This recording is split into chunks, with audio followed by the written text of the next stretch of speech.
वो इसमें क्या है, आपसे कह रहा है कि पहले तो ये क्वेश्चन किसका है, एनडीए का है, 2024 का जो एग्ज़ाम हुआ था उसकी जो सीरीज हम लोग चला रहे हैं उसमें अगला क्वेश्चन है एनडीए।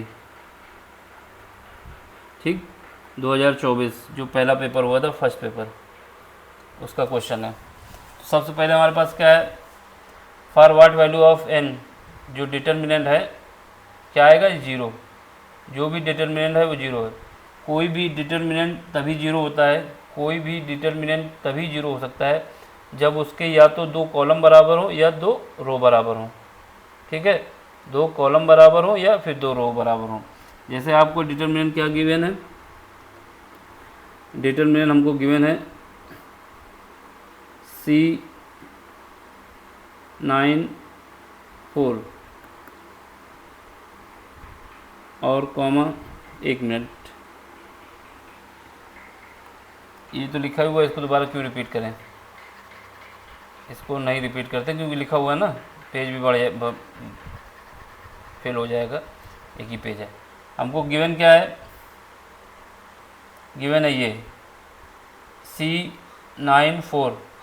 देखो ये जो है मेरा क्या है, पहला कॉलम है जिसको हम ऐसे बंद कर रहे हैं, ये फर्स्ट कॉलम है जिसको C1 कहेंगे, ये सेकंड कॉलम है जिसको C2 कहेंगे, और ये थर्ड कॉलम है जिसको C3 कहेंगे।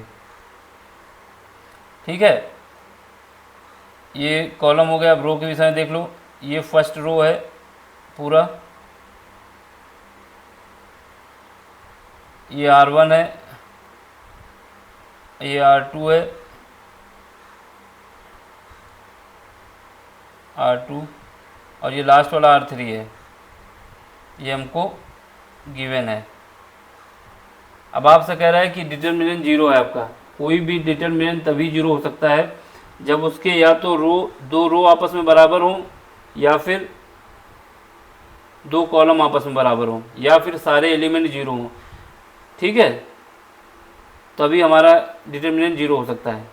ठीक, तो हमें क्या करना है, पहले तो हमें ये पता होना चाहिए जब C9 4 लिखा होता है या फिर CNR लिखा होता है तो इसको हम लिखते हैं NCR। ये कॉम्बिनेशन का कंडीशन है।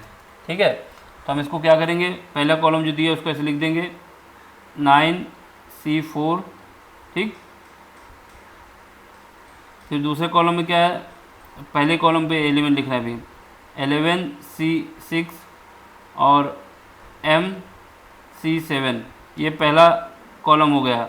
दूसरा कॉलम क्या है, C2, इसको देखो, इसको क्या लिखेंगे, 9C3 11C5 MC6। फिर उसके बाद क्या है, C3 में आओ, 10CN-2 12CN M+1CN+1, ये बराबर आ गया जीरो। ये हमसे क्वेश्चन में बोला गया है। ठीक है, तो हमें क्या करना होगा, इसको सॉल्व करना होगा। जो भी वैल्यू आपको दी गई है क्वेश्चन में, एक तो ये तरीका है कि उसकी वैल्यू पुट कर दो। पहला ऑप्शन n की वैल्यू 4 रख सकते हैं क्योंकि n की वैल्यू हमको निकालना है। फिर n की वैल्यू 5 लिख सकते हैं, फिर 6 रख सकते हैं या 7 रख सकते हैं, और देखना हमारी कंडीशन सेटिस्फाई होती है कि नहीं। ठीक, एक तो ये तरीका। दूसरा ये तरीका है, हम क्या करें, दो रो को आपस में, दो कॉलम को आपस में बराबर कर लें, या दो कॉलम को आपस में बराबर कर लें, या दो रो को आपस में बराबर कर लें, तब हमें पता चल जाएगा। ठीक है, तो हम क्या करते हैं, पहले ये वाली जो रो है हमारे पास C1 में एक ऑपरेशन लगाते हैं। क्या लगाते हैं, C3 + C1 - C2। समझ गए, C3 + C1 - C2। ये याद रखना है, जब ये होगा तो केवल n ऐड होगा, बाकी जो नीचे है वो सेम रहेगा। क्या ऐड होगा, n ऐड होगा, यानी पहला एलिमेंट आएगा क्या है, पहले कॉलम में, इनको जब ऐड करोगे क्या आएगा, 9 10, यहाँ पे आ जाएगा 10 + 9 - 9, क्योंकि C2 को हमने माइनस किया है, और जो नीचे वाला वो पहले ही कॉलम कराएगा यानी C4 रहेगा। इसमें कौन सा ऑपरेशन लगाया, 10 लिखा, फिर C1 की वैल्यू कितनी है यहाँ पे 9 लिखा इसको, फिर क्या किया और इसमें घटा दिया C2। तो ऐसे ही इसमें लगेगा। तो यहाँ पे क्या आएगा 12 + 11 - 11 C6। नीचे आ जाओ एक और M + 1 - M - M C7। ये हमारा पहले एलिमेंट में ऑपरेशन लगा हुआ है, यानी पहले कॉलम में।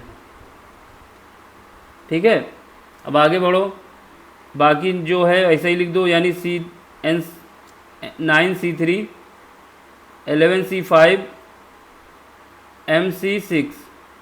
यहाँ पे आ जाओ 10 CN - 2 12 CN M + 1 CN + 1। अब इसको सॉल्व करो, बराबर 0 लाना है हमको।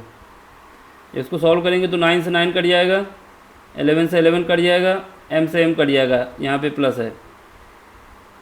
ठीक, तो यहाँ पे क्या बचेगा हमारे पास, यहाँ पे बचेगा हम लोगों के पास, इसको यहाँ से लिख देते हैं जिससे दूसरी लाइन भी लिख सकें।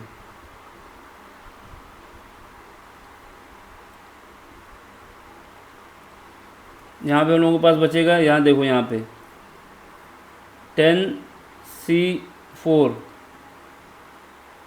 12 C6 M + 1 C7।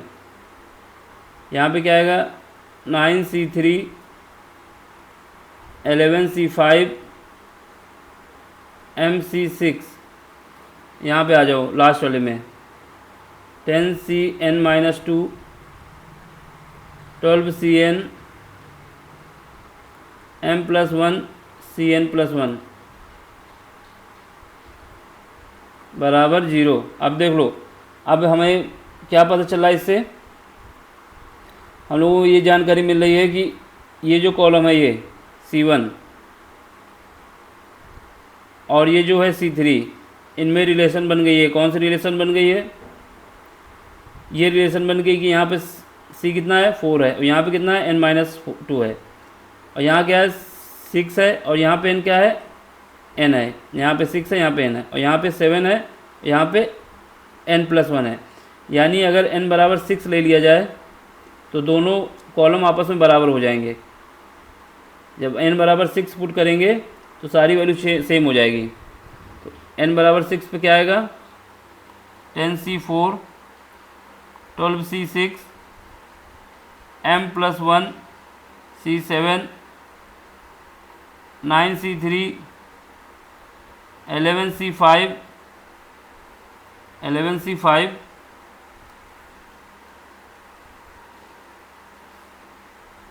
ठीक है। और क्या है MC6।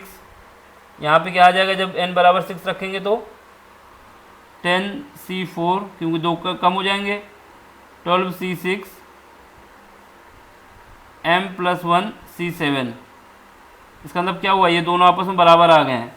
जब C1 = C2 आ गया तो क्या होगा, ये 0 के बराबर होगा। ये C1 है और ये C2 है, ये दोनों आपस में बराबर हो गए हैं। ये जब बराबर हो गए C1 = C2 तो इस डिटर्मिनेंट की वैल्यू क्या आ गई 0 आ गई। ऑप्शन हमारा C। ये इतना एक्सप्लेन किया, बाकी ऑप्शन पे पहले ही नज़र में हमारा आंसर आ जाना चाहिए क्या कि यहाँ पे C4 है, यहाँ पे N है, यहाँ पे 6 है, यहाँ पे 7 हो रहा है, तो क्या करें सीधे रख दें N = 6। आगे अरेंज करने की जरूरत ही नहीं थी, क्योंकि ये 0 तभी हो सकता है जब N = 6 हो जाए। समझ में आया तो लाइक करें, शेयर करें, सब्सक्राइब करें। नहीं समझ में आया तो कमेंट्स करें। Thank you for watching.